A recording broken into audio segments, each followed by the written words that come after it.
I've seen some people criticise OnePlus on Twitter recently about them losing their way, about them releasing too many smartphones, about them just overall, frankly, just not listening to their consumers. And I have some thoughts and impressions and I want to tell you them in this video. Now, let me start off by saying, what is the key word with Android phones?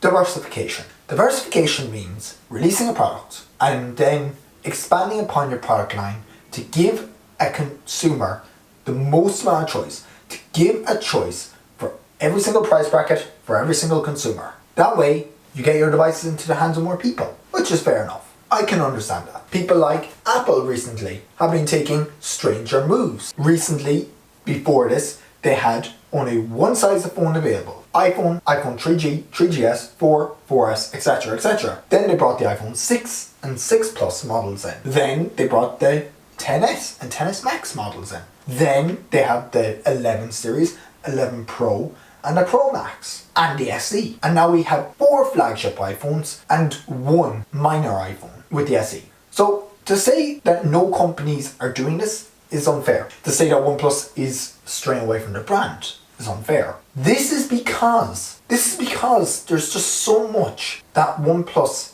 haven't tapped into. They have the OnePlus Nord, the OnePlus Nord 2, which is coming out soon, the OnePlus Nord N100, the OnePlus Nord N10. That's fine.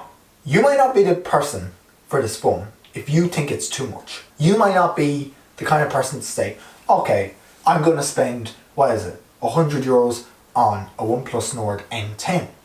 But that is to directly compete with phones such as the Galaxy A10, the Galaxy A1, the Galaxy A45.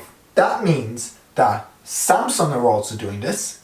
They also have a wide variety of phones from the Samsung Galaxy A1 all the way up to their flagship Samsung Galaxy Z Fold 2, soon to be Z Fold 3. And that's why we're seeing this change, the shift.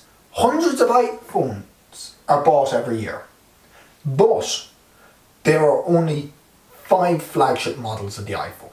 You see thousands of Android phones from hundreds of manufacturers getting released every single year.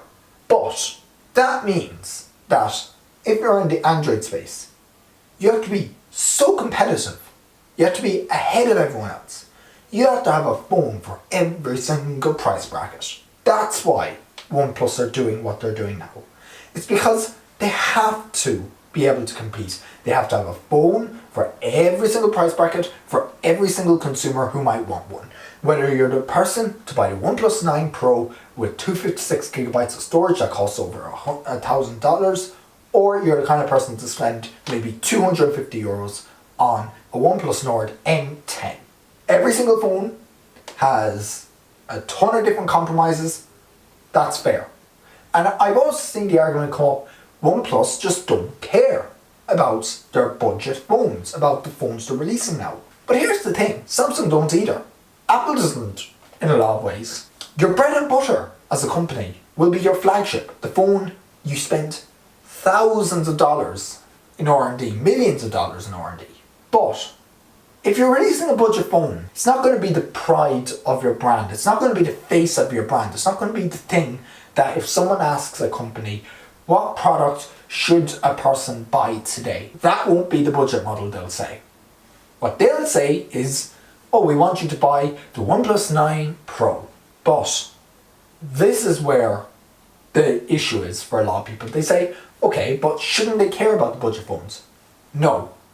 A budget phone is one word, compromise. They compromise on different features and they decide what this phone is actually going to be capable of. Does this phone want to be something that you can do, great photography with and crappy performance and crappy battery?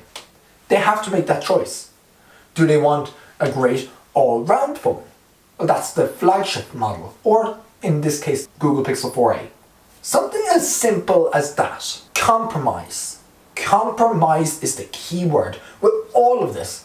Not just smartphones, all budget models in general. My Apple Watch is the Series 4, flagship at the time. However, if you go now, you have a choice of 3 different Apple Watches. 4. Series 3, SE, Series 6, 40mm, and Series 6, 44mm.